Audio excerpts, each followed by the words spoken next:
Welcome to జై Hind academy. Last 4 డేస్కి సంబంధించి కరెంట్ అఫైర్స్. దానిలో మొదటి అంశం 10.2 కిలోమీటర్ సౌర దీపాలతో గిన్నిస్ రికార్డ్. ఇటీవల కాలంలో ప్రపంచంలోనే అతిపెద్ద street light, solar street light ఎక్కడ ఆవిష్కృతమైందంటే అయోధ్య ప్రాంతంలో. మొత్తం ఈ యొక్క సోలార్ ఏదైతే ఉందో సోలార్ స్ట్రీట్ లైట్ యొక్క లెంత్ మొత్తం 10.2 కిలోమీటర్లు. ఈ యొక్క 10.2 కిలోమీటర్లో వీళ్ళు దాదాపుగా 470 సోలార్ ల్యాంప్స్ ఉపయోగించారు ఇవి.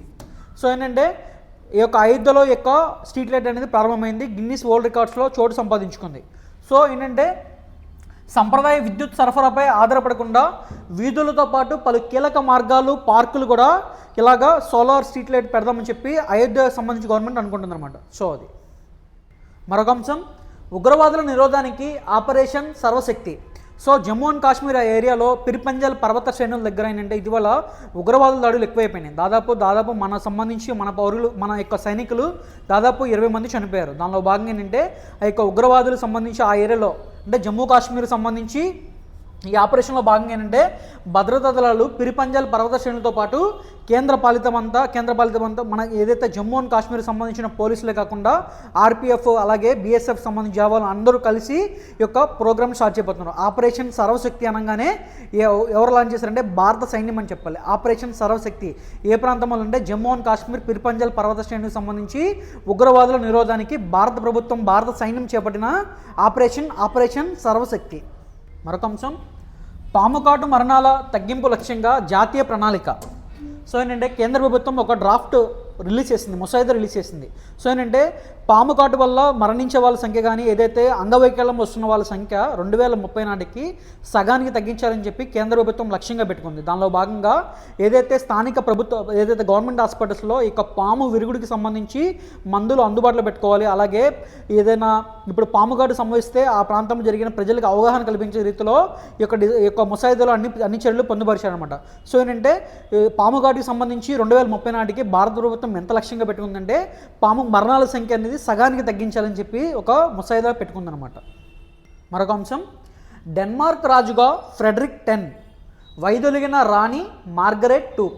సింహాసనాన్ని పరిత్యజించిన రాణి అనమాట. ఆమె పేరు మార్గరెట్ 2 అనమాట. తన కొడుకైన ఫ్రెడరిక్ 10కి సింహాసనం ఇవ్వడంలో భాగంగా ఆమె తన యొక్క పదవి నుంచి స్వచ్ఛందంగా వైదొలిగిందనమాట. సో ఏదైతే ఈ అంశాన్ని డెన్మార్క్ సంబంధించి ప్రధాని ఎవరైతే ఉన్నారో ఫ్రెడరిక్సన్ వెల్లడించాడు అనమాట. 900 సంవత్సరాల డెన్మార్క్ సంబంధించి రాజవంశాల చరిత్రలో మొట్టమొదటిసారి యొక్క సింహాసనాన్ని పరిత్యజించడం మార్గరెట్ 2 అనమాట. సో మరొక అంశం, సంగీత శిఖరం ప్రభా ఆత్రే అస్తమయం. పుణేలో తుది శ్వాస విడిచిన పద్మవిభూషణ్ పురస్కార గ్రహీత. సో ఇటీవల కాలంలో ప్రభా ఆత్రే గారు చనిపోయారనమాట. ప్రభా ఆత్రే గారు 1932 సెప్టెంబర్ 13న యొక్క పూణే ప్రాంతంలో జన్మించారనమాట. సో అక్కడి నుంచి అంటే ఈమె ఎందుకు ఫేమస్ అంటే హిందుస్థానీ మ్యూజిక్లో కిరాణా ఘరానాకి ఈమె ఫేమస్ అనమాట. కిరాణా ఘరానా అలాగే విభిన్న సంగీతం దానిలో ఖయాల్, తరానా, టుమ్రీ, దాద్రా, గజల్, భజన్ వీటిలో ఏమే ఫేమస్ అనమాట. హిందుస్థానీ శాస్త్రీయ సంగీతంలో కిరాణా ఘరానాకి ఈమె పేరు ప్రఖ్యాతులు తీసుకొచ్చారు. సో ఆమె రీసెంట్గా చనిపోయారనమాట. సో ప్రభా ఆత్రే గారు ఏంటంటే 1990లో ఆమెకి పద్మశ్రీ అవార్డ్, 2002లో పద్మభూషణ్, 2022లో పద్మవిభూషణ్ అవార్డు లభించాయి అనమాట. సో భారతదేశంలో రెండవ అత్యున్నత పురస్కారమైన పద్మవిభూషణ్ 2022 సంవత్సరంలో వచ్చింది. అలాగే ఈమెకి డిసెంబర్ 25న అటల్ సంస్కృతి అవార్డు కూడా వచ్చిందనమాట. సో ఇటీవల కాలంలో ఈ మరణించిన వ్యక్తులకు ఈమె టాప్ అనమాట. చాలా ఇంపార్టెంట్ పర్సన్ అనమాట. మరొక అంశం, గణతంత్ర వేడుకల్లో మన ఆయుధ సంపత్తి. ఈ నెల 26వ తారీఖున మనం దేశంలో 75వ గణతంత్ర దినోత్సవం జరుపుకుంటున్నాం. దీనిలో భాగంగా మన యొక్క ఆయుధ సంపత్తి ఏదైతే ఉందో ప్రత్యేక ఆకర్షణగా నిలవనుంది. దానిలో ప్రధానంగా ఏం చెప్పుకోవాలంటే మనం లైట్ కాంబాక్ట్ హెలికాప్టర్ ప్రచండ హిందుస్థాన్ ఏరోనాటిక్స్ లిమిటెడ్ తయారు చేసిన మల్టీ మోడల్ కాంబాక్ట్ హెలికాప్టర్ అనమాట. ఇది ప్రచండ అనేది. దీని యొక్క ప్రత్యేకత ఏంటంటే రాత్రిపూట కూడా ఇది పని చేయగలదు, దాడి చేయగలదు. అలాగే ఆధునిక స్టెల్త్ టెక్నాలజీ కలిగి ఉండడం దీని ప్రత్యేకత. ఈ హెలికాప్టర్కి సంబంధించి LCH ప్రచండ ఇది ఇంపార్టెంట్. అలాగే Pinaka multi barrel rocket launcher, అలాగే యాంటీ ట్యాంక్ మిసైల్ నాగ్ ఈ మూడింటిని మనం ప్రదర్శించబోతున్నాం మనకి సంబంధించి ఈ యొక్క 26వ గణతంత్ర దినోత్సవం రోజు. మరొక అంశం, India's first dark sky park ఎక్కడ ఏర్పాటు చేయబడిందంటే పెంచ్ టైగర్ రిజర్వ్. ఈ యొక్క పెంచ్ టైగర్ రిజర్వ్లో యొక్క ఇండియాకి సంబంధించి ఫస్ట్ డార్క్ స్కై పార్క్ అనమాట. సో ఇక పెంచ్ టైగర్ పార్క్ చూసుకుంటే కనుక మహారాష్ట్ర, మధ్యప్రదేశ్ ఈ ఏరియాలో విస్తరించింది ఇది పెంచ్ టైగర్ రిజర్వ్ అనేది. ఆ ప్రాంతంలోనే India's first dark sky park ఏర్పాటు చేశారు. సో ఏంటంటే డార్క్ స్కై అంటే ఏంటో చూస్తే for protecting night sky and preventing light pollution కాకుండా ఆ ప్రాంతంలో ఈ యొక్క ఏరియా ఉంటుందన్నమాట. సో అలాగే మనకి India's first dark sky reserve, ఇది ఇంపార్టెంట్, డార్క్ స్కై రిజర్వ్, అది డార్క్ స్కై పార్క్ అనమాట. ఈ రిజర్వ్ వచ్చేసరికి ఎక్కడుందంటే లడక్, హెన్లే అనే ప్రాంతంలో ఉందన్నమాట, లడక్ ప్రాంతంలో. ఈ రెండు ఇంపార్టెంట్. మరొక అంశం స్టార్టప్ ఇన్నోవేషన్ వీక్ జరుపుకుంటున్నాం. దానిలో భాగంగా 10వ తారీఖు నుంచి 18వ తారీఖు వరకు స్టార్టప్ ఇన్నోవేషన్ వీక్ అనమాట. దీన్ని ఎవరు నిర్వహించారంటే DPIIT, department for promotion of industry and internal trade, ministry of commerce and industry సంబంధించి ఈ యొక్క స్టార్టప్ వీక్ని జరుపుకుంటున్నాం. సో ఏంటంటే national startup week, startup day జరుపుకుంటే మనం 16th జనవరి అనమాట. ఇదేంటంటే DPIIT ఏదైతే ఉందో దీన్ని ఫుల్ ఫామ్ కూడా అడిగే అవకాశం ఉంది, చాలా ఎగ్జామ్స్లో కూడా అడిగాడు. DPIIT ఫుల్ ఫామ్ చూసుకోవాలి. మరొక అంశం ఉప్పు ప్రాణానికి ముప్పు. అధిక ఉప్పు వాడకం వల్ల ఏటా 18.9 లక్షల మంది చనిపోతున్నట్టు WHO తన రిపోర్ట్స్లో తెలిపిందనమాట. సో ఏంటంటే మనం ఏదన్నా రోజుకి 5 గ్రాములు ఉప్పు తీసుకోవాలి. 5 గ్రాముల ఉప్పులో కూడా సోడియం అనేది 2 గ్రామ్స్ మట్టుకే ఉంటుందన్నమాట. ఈ 5 గ్రాముల ఉప్పు తీసుకుంటే ఓకే, ఈ 5 గ్రాముల మించిగానే వాడితే కనుక శరీరంలో కొన్ని ఇబ్బందులు తలెత్తే అవకాశం ఉంటుంది. దానిలో భాగంగా ఏంటంటే గుండె జబ్బులు కానీ, గ్యాస్ట్రిక్ క్యాన్సర్, అలాగే స్థూలకాయం, ఈ యొక్క వ్యాధులు వచ్చే అవకాశం ఉందని చెప్పి WHO చెప్తున్నమాట. ఏటా ఉప్పు అధికంగా తీసుకోవడం వల్ల ఏంటంటే 18.9 లక్షల మంది చనిపోతున్నారని చెప్పి WHO తన రికార్డ్స్లో చెప్పింది. సో ఏంటంటే ఈ ఉప్పు క్రమంగా వాడడం తగ్గించాలని చెప్పింది. ఉప్పు బదులు ఏంటంటే వెనిగర్, వాము, నానబెట్టిన సబ్జా గింజలు మొదలైనవన్నీ తీసుకోవచ్చని చెప్పి WHO రికమెండ్ చేసింది అనమాట. సో అది మరొక అంశం రాష్ట్రీయ విజ్ఞాన్ పురస్కారాలకు ప్రతిపాదనలు ఇవ్వండి. సో ఏంటంటే మనం ఏదైతే శాంతి స్వరూప్ భట్నాగర్ అవార్డు ఏదైతే అనుకుంటున్నామో ఆ భట్నాగర్ అవార్డుకి సంబంధించి ఏంటంటే మొత్తం దేశవ్యాప్తంగా సైన్స్ అండ్ టెక్నాలజీకి సంబంధించి అత్యున్నత పురస్కారాలు ఏవైతే ఉన్నాయో 300 పురస్కారాలు పైగా ఇచ్చేవాళ్ళు. ఆ యొక్క 300 పురస్కారాల పేర్లు తీసేసి నాలుగు విభాగాల్లో ఈ యొక్క రాష్ట్రీయ విజ్ఞాన్ పురస్కారం అని చెప్పి కొత్తగా అవార్డు తీసుకొచ్చారు పోయిన సంవత్సరం. దాని పేరేంటంటే విజ్ఞాన్ రత్న, విజ్ఞాన్ శ్రీ, విజ్ఞాన్ యువ, శాంతి స్వరూప్ భట్నాగర్, అలాగే విజ్ఞాన్ టీమ్ 4 విభాగాల్లో యొక్క అవార్డులు అందిస్తారన్నమాట. సో ఏంటంటే సైన్స్ అండ్ టెక్నాలజీ, భౌతిక శాస్త్రం, రసాయన శాస్త్రం, జీవ, గణిత, కంప్యూటర్, వైద్య 13 శాస్త్రాల్లో యొక్క అవార్డ్స్ ఇస్తారన్నమాట. ఈ అవార్డ్స్ అనేది 4 విభాగాలు అందిస్తారు. దానికి సంబంధించి ప్రతిపాదనలు ఇవ్వండి అని చెప్పారు. ఏదైతే నేషనల్ సైన్స్ డే ఫిబ్రవరి 28 ఏదైతే ఉందో ఆ యొక్క ఫిబ్రవరి 28వ తారీఖు ప్రతిపాదనలు ఇవ్వండి అని చెప్తారు. తర్వాత నేషనల్ టెక్నాలజీ డే ఏదైతే ఉందో మే 11వ తారీఖున విజేతలను ప్రకటిస్తారు.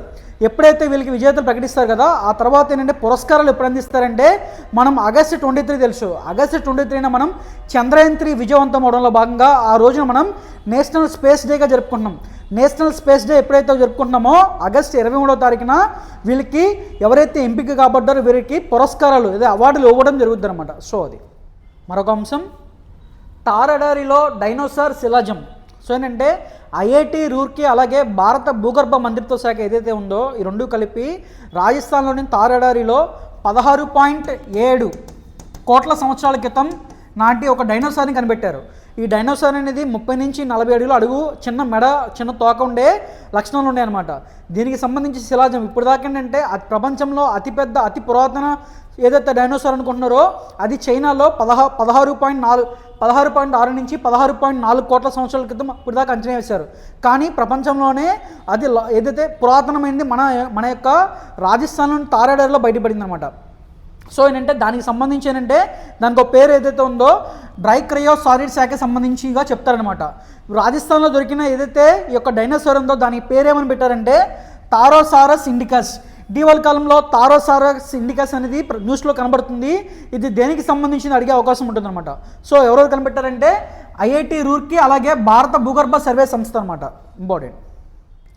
మరొక అంశం భారతదేశంలో పండే బాస్మతి బియ్యంకి ఒక గుర్తింపు లభించిందన్నమాట. ఆ గుర్తింపు ఏంటంటే ప్రపంచంలోనే ట్రావెల్కి సంబంధించి ఏదైతే ఉందో టేస్ట్ అట్లాస్ అనే సంస్థ అనేది కొన్ని ర్యాంకింగ్లు ఇచ్చింది. ఈ యొక్క బాస్మతి బియ్యం అనేది ఇండియాలో అలాగే పాకిస్తాన్లో పండుతుందన్నమాట. దీనికి ఒక రకమైన అరోమా ఉంటుందన్నమాట. ఈ యొక్క అరోమాకి సంబంధించి ఏదైతే ఉందో ఇది ప్రపంచంలోనే మొట్టమొదటి ఏదైతే బాస్మతి బియ్యం ఉందో అది టేస్ట్గా ఉంటుందని చెప్పి దానికి మొదటి స్థానం ఇచ్చిందనమాట ఈ యొక్క టేస్ట్ అట్లాస్ అనే సంస్థ అనమాట. ఈ యొక్క బాస్మతి. అలాగే సెకండ్ ప్లేస్ ఎవరంటే అర్బోరియా, ఇటలీ ప్రాంతానికి సంబంధించి అర్బోరియా, అలాగే పోర్చుగల్ దేశానికి సంబంధించి కరోలినా బియ్యానికి థర్డ్ ప్లేస్ వచ్చిందనమాట. టేస్ట్ అట్లాస్ అనే సంస్థ ర్యాంకింగ్లో బాస్మతి బియ్యం అనేది టాప్ ర్యాంక్ వచ్చిందనమాట. మరొక అంశం హర్ఘర్ మౌసమ్. ఇది ఒక యాప్ అనమాట. ఈ యాప్ని ఎవరు లాంచ్ చేశారంటే Indian metrological department IMD release చేసింది. ఐఎండీకి సంబంధించి 150వ వార్షికోత్సవంలో భాగంగా ఈ యొక్క గ్రామీణ ప్రాంతంలో ఎవరైతే ఉన్నారో వాళ్ళకి వాతావరణానికి సంబంధించి ముందస్తుగానే అంచనాలు రిలీజ్ చేయడం కోసం ఈ యొక్క యాప్ని ఇటీవల కాలంలో భారతదేశానికి సంబంధించి ఉపరాష్ట్రపతి గారు ఎవరైతే ఉన్నారో జగదీప్ ధన్కర్ గారు దీన్ని ప్రారంభించారు. దీని ద్వారా ఏంటంటే ప్రతిరోజు అనమాట ఇది ఒక రిపోర్ట్స్ ఇస్తుంది. ఈ రోజు నుంచి అంటే 5 రోజుల తర్వాత ఏం జరుగుతుంది, వాతావరణంలో సంబంధించి ఏదో లక్షణాలు ఎలా ఉన్నాయి, అలాగే తుఫాన్లు వచ్చే అవకాశం ఎంత ఉందని చెప్పి ఈ యొక్క ముందుగానే అప్డేట్ ఇస్తుంది. ఈ యొక్క అప్డేట్ అనేది 11 రీజనల్ లాంగ్వేజ్లో ఇవ్వడం జరుగుతుంది అనమాట. రీజనల్ లాంగ్వేజెస్లో. తద్వారా ఏమైందంటే ఎవరైతే ఈ యొక్క వ్యవసాయం చేసుకుంటున్నారో వాళ్ళకి ముందస్తుగానే అంచనాలు తెలిసే అవకాశం ఉంటుంది. హర్ఘర్ మౌసమ్ యాప్ ఎవరు లాంచ్ చేశారంటే ఐఎండీ అని చెప్పాలి. మరొక అంశం భారత్లో ప్రపంచంలోనే అతిపెద్ద ధాన్యాగారం ప్రణాళికలు సిద్ధం చేస్తున్న కేంద్ర ప్రభుత్వం. సో ఏంటంటే భారతదేశంలో సంవత్సరానికి 300 మిలియన్ టన్నులు పైగా యొక్క ఆహార ధాన్యాల ఉత్పత్తి జరుగుతుంది. 300 మిలియన్ టన్నులు. అయితే దీనికి సంబంధించి నిల్వ సామర్థ్యం చూసుకుంటే, గోదాముల సామర్థ్యం చూసుకుంటే కేవలం 145 మిలియన్ టన్నులు మాత్రమే. మిగతాదంతా వృధా అవుతుందన్నమాట. దానిలో భాగంగా ఏంటంటే కేంద్ర సహకార మంత్రిత్వ శాఖ సంబంధించి ఏదైతే ఉందో దాని ఆధ్వర్యంలో ఉన్న మన గ్రామీణ ప్రాంతాల్లో ఉన్న ప్రైమరీ అగ్రికల్చర్ క్రెడిట్ సొసైటీస్ ఏవైతే ఉంటాయో వాటితో పాటు ఉన్న వాటి ఆధ్వర్యంలో నడుస్తున్న గోదాముల్ని కేంద్రానికి సంబంధించి ఏదైతే సరఫరా చైన్తో లింక్ చేయబోతున్నారు. లింక్ చేయబోవడంతో ఏమవుతుందంటే మనకి ఉన్న ఇప్పుడు ఏదైతే 145 మిలియన్ టన్నుల సామర్థ్యం అనేది 215 మిలియన్ టన్నులకి పెరగబోతుంది అనమాట. ఈ యొక్క 215 మిలియన్ టన్నులు పెరుగుతాయంటే ప్రపంచంలోనే అతిపెద్ద ధాన్యాగారంగా సంబంధించి ఏదైతే నిల్వ సామర్థ్యం పెరుగుతుందన్నమాట భారతదేశానికి. సో అది మరొక అంశం భారత్లో తగ్గిన పేదరికం నీతి ఆయోగ్ నివేదిక వెల్లడి. గడిచిన 9 సంవత్సరాల్లో భారతదేశంలో దాదాపు 24.82 కోట్ల మంది బహుముఖ పేదరికం నుంచి బయటపడ్డారు. అంటే సంవత్సరానికి దాదాపుగా 2.75 కోట్ల మంది బహుముఖ పేదరికం నుంచి బయటపడుతున్నారని చెప్పి నీతి ఆయోగ్ తన నివేదికలో చెప్పింది. అసలు బహుముఖ పేదరికం అంటే ఏంటి చూసుకుంటే కనుక దీనికి ఏదైతే ఐక్యరాజ్య సమితి అనేది 12 పారామీటర్స్ ఇచ్చింది. ఆ 12 పారామీటర్స్లో కొన్ని ఇంపార్టెంట్ ఏంటంటే ఆరోగ్యం, విద్య, పోషకాహారం, మాతా శిశు ఆరోగ్యం, తాగునీరు, విద్యుత్ సరఫరా, చదువుకున్న సంవత్సరాలు, వీటన్నిటిలో మొత్తం 12 పారామీటర్స్ తీసుకుంటారు. ఈ యొక్క 12 పారామీటర్స్లో వెనకబాటుని ఏమని పిలుస్తారంటే బహుముఖ పేదరికం అంటారు. సో ఏంటంటే భారతదేశంలో ప్రధానంగా చూసుకుంటే కనుక యూపీ, బీహార్, ఎంపీలో ఈ యొక్క బహుముఖ పేదరికం అనేది తగ్గినట్లు వార్తలు చెప్తున్నారన్నమాట. ఏదైతే పేదరికం చూసుకుంటే కనుక 2005 నుంచి 2005-06 ఫైనాన్షియల్ ఇయర్ నుంచి చూసుకుంటే 2015-16 7.6% చొప్పుగా నమోదైందనమాట. అలాగే 2015-16 నుంచి 2019-21 మధ్యలో 10.66% తగ్గినట్లు చెప్తున్నారు. అలాగే దారిద్ర్య ఏదైతే పేదరికం అనేది వేగంగా తగ్గినట్లు నీతి ఆయోగ్ తన నివేదికలో చెప్పిందండి. ఈ యొక్క బహుముఖ పేదరికం చూసుకుంటే కనుక 2005-06లో 55.4 ఉంటే కనుక 2019-20కి 14.96కి తగ్గిపోయింది.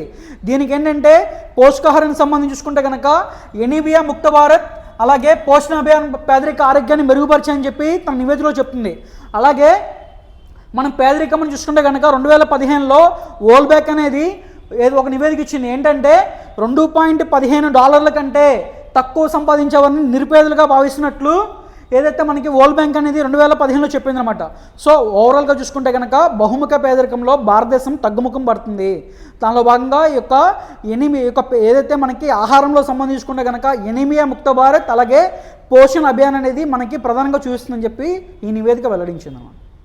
మరొక అంశం ఛార్జింగ్ అవసరం లేకుండా 50 ఏళ్ళు పనిచేసే బ్యాటరీని ఇటీవల కాలంలో ఏ దేశం కనిపెట్టిందంటే చైనా అని చెప్పాలి. చైనాకి సంబంధించి స్టార్టప్ సంస్థ బీటా వోల్ట్ అనే సంస్థ ఈ యొక్క బ్యాటరీని స్టార్ట్ చేసిందన్నమాట. బ్యాటరీని ప్రారంభించింది. ఏంటంటే దీన్ని BV10గా 100గా పిలుస్తారు. ఇది సాధారణంగా ఒక నాణ్యం టైప్లో ఉంటుంది అన్నమాట. ఒక నాణ్యం కంటే తక్కువగా ఉంటుంది. ఏదైతే ఉంటుందో దీన్ని దేంతో తయారు చేస్తారంటే నికెల్ 63 ఐసోటోప్ అలాగే డైమండ్ సెమీ కండక్టర్స్తో దీన్ని ఫస్ట్ తయారు చేస్తున్నారు. దానిలో భాగంగా ఏంటంటే ప్రస్తుతం 100 మైక్రోవాట్ల శక్తిని విడుదల చేస్తుంది. 2025 నాటికి 1 వాట్ యొక్క విద్యుత్ 1 వాట్కి సంబంధించి ఉత్పత్తి చేస్తుందన్నమాట ఈ యొక్క బ్యాటరీ అనేది. ఇదేంటంటే న్యూక్లియర్ బ్యాటరీకి సంబంధించి ఏదేంటంటే ఇది న్యూక్లియర్ బ్యాటరీ అనమాట. చైనాకి సంబంధించి సంస్థ బీటా వోల్ట్. మరొక అంశం, ప్రపంచ స్థాయికి నాసిన్ కీర్తి అనంతలో నెలకొల్పడం ఆనందదాయకం ముఖ్యమంత్రి వైఎస్ జగన్మోహన్ రెడ్డి గారు. సో ఏంటంటే ఇటీవల కాలంలో అనంతపురం వెనుకబడిన ప్రాంతం అనంతపురంలో సత్యసాయి జిల్లా ఏదైతే ఉందో ఈ యొక్క సత్యసాయి జిల్లాకు సంబంధించి గోరట్ల మండలం పాలసముద్రం దగ్గర నాసిన్ అకాడమీని ఇటీవల కాలంలో నరేంద్ర మోడీ గారు ప్రారంభించారు. నాసిన్ అంటే full form National Academy of Customs Indirect Taxes and Narcotics సంబంధించి ఈ యొక్క కేంద్రం అనేది ప్రారంభమైందనమాట ఇటీవల కాలంలో. మరొక అంశం, ఆదివాసీల సంక్షేమానికి కట్టుబడి ఉన్నాం, జన్మన్ పథకం ప్రారంభ కార్యక్రమంలో ప్రధాని మోడీ.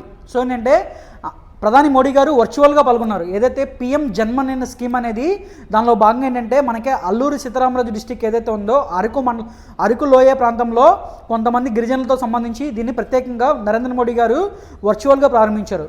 దానిలో భాగంగా ఇక పిఎం జన్మన్ అనే స్కీమ్ అని చూసుకుంటే ప్రధానమంత్రి జనజాతి ఆదివాసీ న్యాయ మహిళా మహా అభియాన్ అనమాట. పిఎం జన్మన్ స్కీమ్ అనేది ఎందుకోసం అంటే పీవీటీజీ అంటారు, పర్టికులర్లీ వల్నరబుల్ ట్రైబల్ గ్రూప్స్. 18 రాష్ట్రాలు ఒక కేంద్రపాలిత ప్రాంతాల్లో మొత్తం 75 పీవీటీజీ గ్రూప్ని ఐడెంటిఫై చేశారు. బాగా వెనుకబడిన ప్రాంతాలకు సంబంధించి వీళ్ళల్లో కూడా ట్రైబ్స్లో కూడా బాగా వెనుకబడిన వాళ్ళని పీవీటీజీ అంటారు. వాళ్ళకి సంబంధించి ఏదైతే ఇన్ఫ్రాస్ట్రక్చర్ ప్రాజెక్టుల కోసం అని చెప్పి వాళ్ళని అప్లిఫ్ట్ చేయడం కోసం అని చెప్పి ఈ యొక్క పిఎం జన్మన్ స్కీమ్ని స్టార్ట్ చేశారు. దానిలో భాగంగా ఏంటంటే నరేంద్ర మోడీ గారు లోకల్గా ఉన్న కొంతమంది మహిళలతో మాట్లాడారనమాట. సో అభివృద్ధి కార్యక్రమాలు ఎలా జరుగుతున్నాయి, ఈ యొక్క సంక్షేమ పథకాలకు సంబంధించి ఏదైతే ఇంకో పిఎం జన్మన్ స్కీమ్కి అడిగితే కొంచెం వాళ్ళు పాజిటివ్గా రెస్పాండ్ అయ్యారనమాట.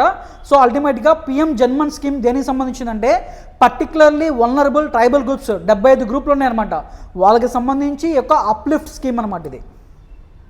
ఇవి ఇప్పటివరకు నా కరెంట్ అఫైర్స్ ప్రతిరోజు మీకు జై హింద్ అకాడమీ యూట్యూబ్ ఛానల్లో అందుబాటులోకి ఉంటాయి. సో ప్లీజ్ సబ్స్క్రైబ్ జై Hind academy YouTube channel. Thank you.